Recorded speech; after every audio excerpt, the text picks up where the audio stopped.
Everyone, right now a new mystery surrounding One World Trade Center. For about a year, New Yorkers have reported hearing an eerie sound coming from the newly constructed building. They call it haunting, and it's got a lot of people talking. Rick Leventhal joins us now. So Rick, you went down there, you did some investigative work. What did you learn?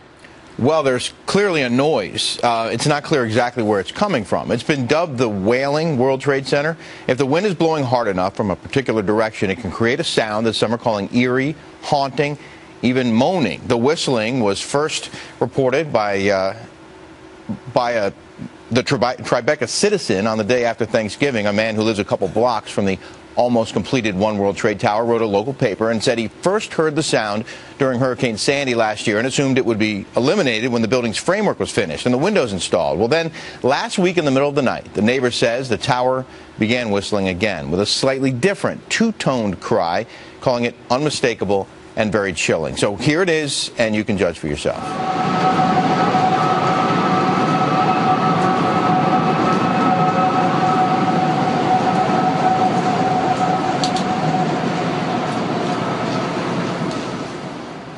Well, that was from last week. Now we have footage from last year shot by a woman named Jenna Pope. You'll see a police car with its lights on, but the noise you hear is not a police siren.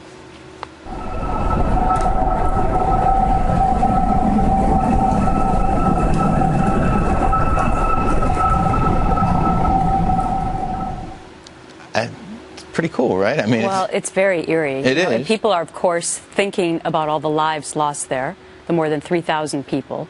Is there any connection there? I mean, what are we supposed to make of that?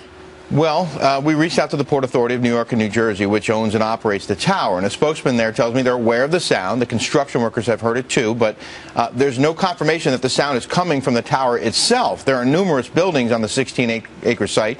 You see some of them there. There's a transportation hub.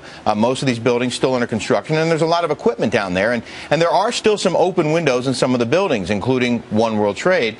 Any of this could be helping to create a wind tunnel effect. The whistle is only heard on very windy days, and the spokesman suggested as construction gets more complete, the whistling will likely fade away. But there is clearly a sound, and it's only heard when it's really windy, and it appears to be coming from One World Trade. Wow, that is so eerie and haunting. Thank you so much for doing that report for us. Sure.